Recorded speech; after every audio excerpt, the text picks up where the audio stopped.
The man who kept a daily journal of his life with Barbra Streisand is now writing his most difficult entries. That man is James Brolin, her husband, who once proposed to her 3 times before she finally said yes. Recently, Brolin told producers he couldn't commit to a new project at the moment. After many years of keeping their finances separate, the couple has now combined their bank accounts as medical expenses continue to grow. Last year, they celebrated their 25th wedding anniversary, but now they're facing their biggest challenge yet. According to people in Hollywood, Brolin even turned down a $2 million role just so he could stay home. The next chapter in his life may be the most heartbreaking. James Brolin was born as Craig Kenneth Brudolin on July 18, 1940, during a very hot summer in Los Angeles. The temperature that day was 103 degrees. His father, Henry, a successful contractor, barely made it to the hospital on time. He arrived just 12 minutes before Craig was born. Henry ran his household with strict discipline. From the time Craig was 4 years old, he had daily chores and weekly behavior reviews. His mother, Helen, had once worked as a background actor in movies but never told Craig because she wanted him to stay focused on school. Craig was a quiet boy, partly because he had severe asthma. When he was 7, he spent 45 days in the hospital. Despite this, he was very smart. At age 9, he took apart his father's watch and put it back together. Teachers saw he was good with machines, but no one expected what would happen next. At 15, Craig watched the film East of Eden starring James Dean, and it changed his life. For the next 6 months, he secretly rode his bike 17 miles every Saturday to Griffith Park. There, he practiced copying Dean's walk, voice, and style. In his room, he had 73 James Dean clippings hidden behind a poster.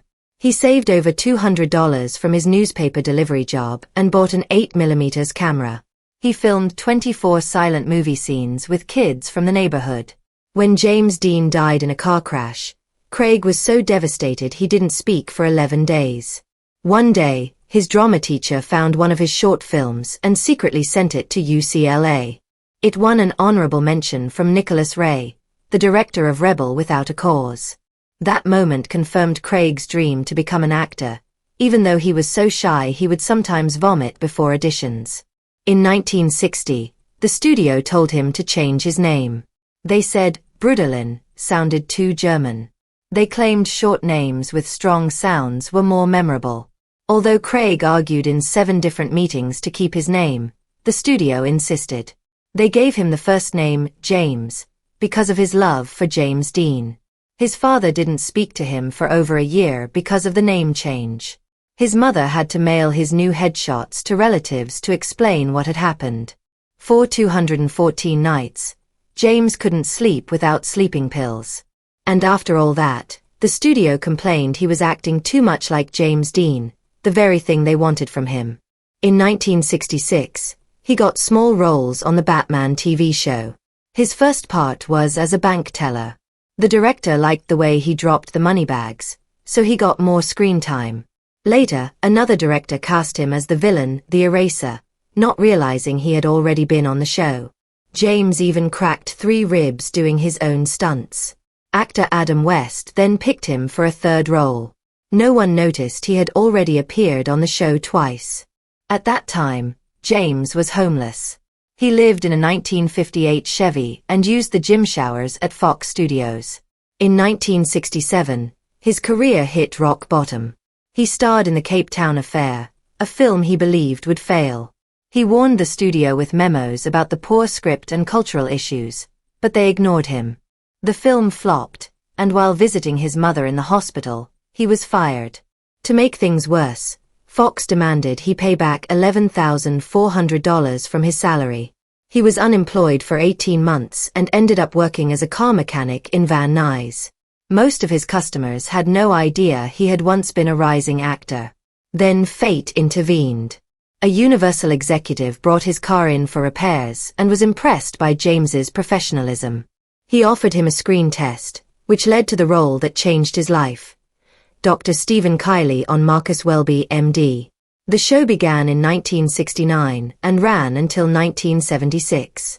James played a young motorcycle-riding doctor who worked alongside an older partner. The show became a massive hit. He won an Emmy in 1970 and 2 Golden Globes afterward. By the second season, the show was ABC's most-watched program. The series tackled serious topics like cancer, depression, and Alzheimer's. One episode about homosexuality sparked protests, but Brolin stayed committed to telling meaningful stories. In 1972, he played a darker role in Skyjacked, acting as a disturbed Vietnam veteran who hijacks a plane. He starred alongside Charlton Heston, and critics praised his intense performance. Then came Westworld in 1973. James played a guest in a futuristic theme park where robots looked and behaved like humans. His character was killed halfway through the movie in a shocking twist, which made the story even more suspenseful. His performance helped balance the film's eerie tone. In 1979, he entered the horror genre with the Amityville Horror, playing George Lutz. At first, he wasn't sure about the movie, until something spooky happened. While reading the script, his pants mysteriously fell off a chair. He took it as a sign and accepted the role. The film was a major success, earning over $80 million.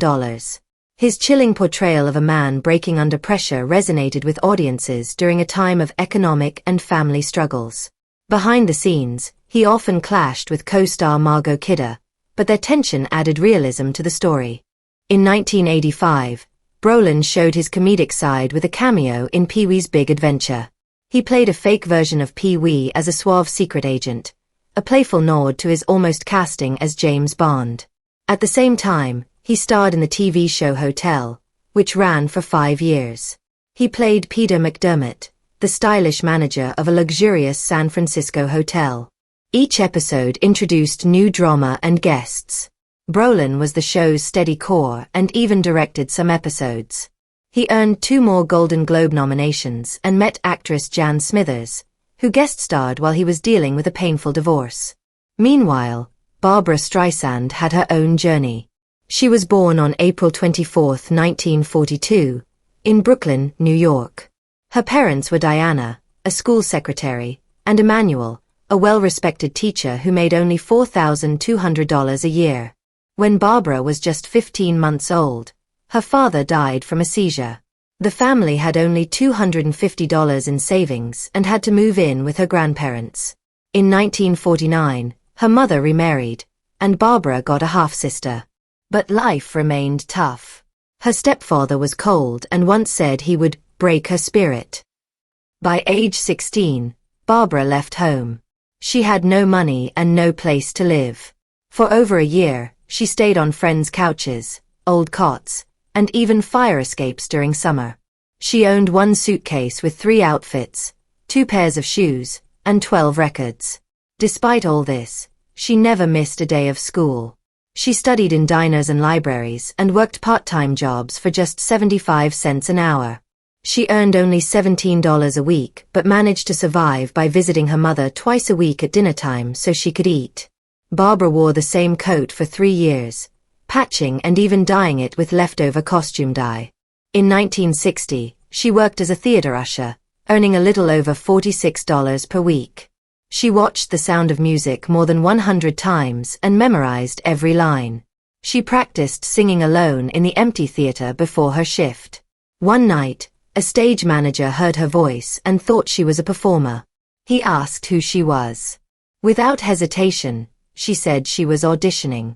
She wasn't, but the casting directors nearby listened.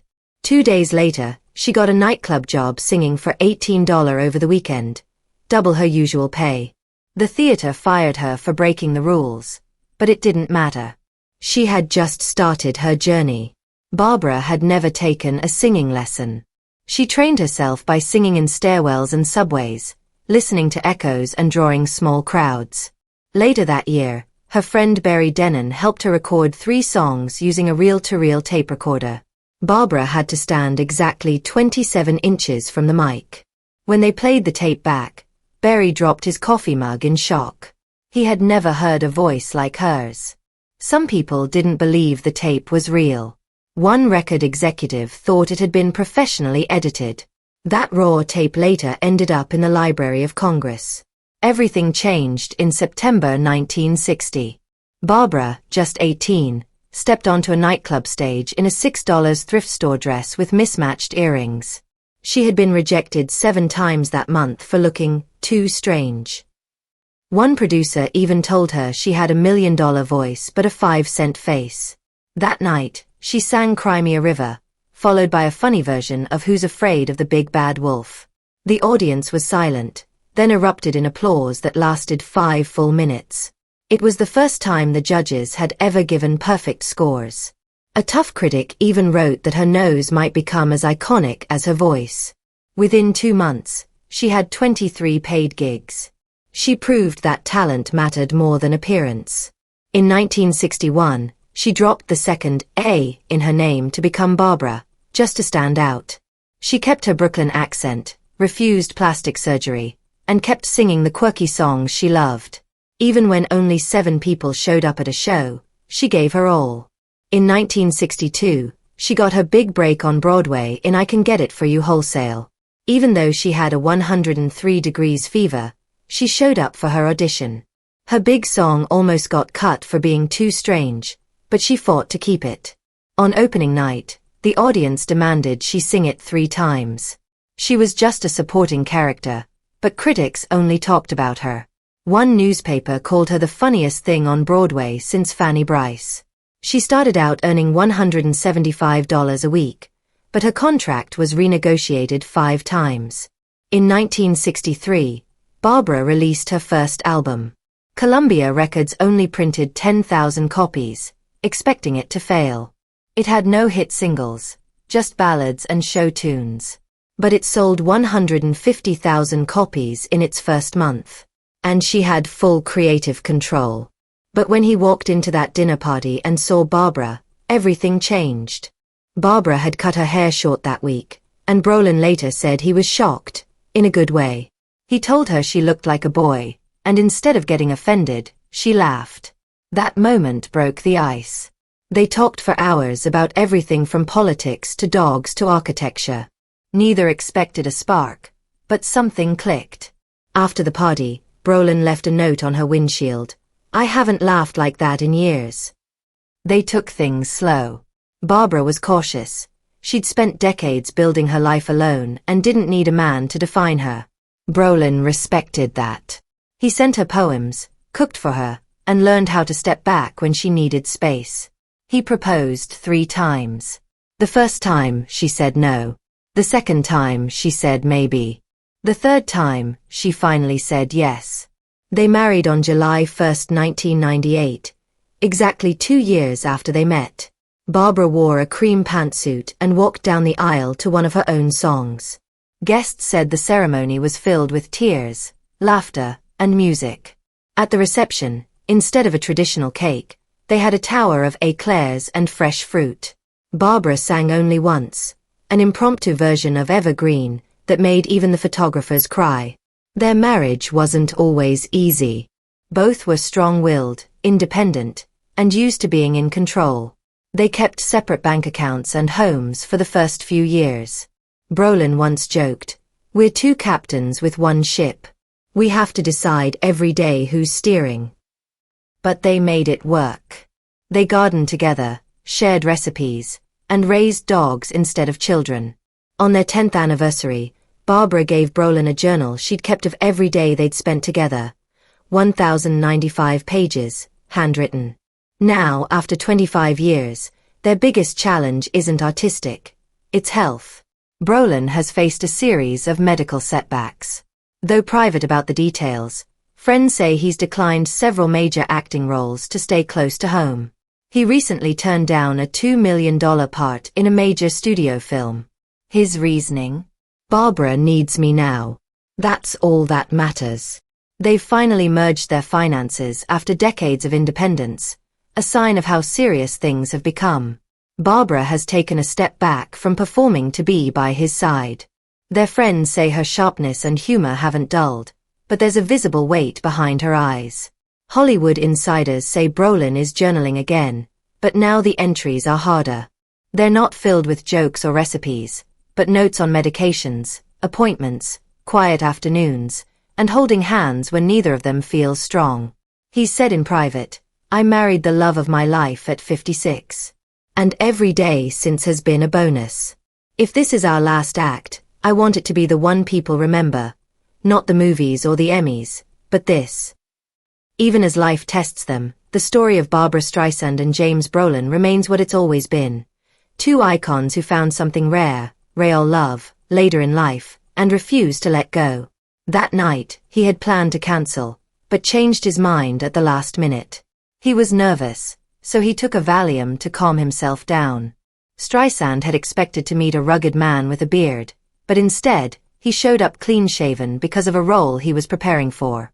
Despite the unexpected start, they ended up talking for 6 hours.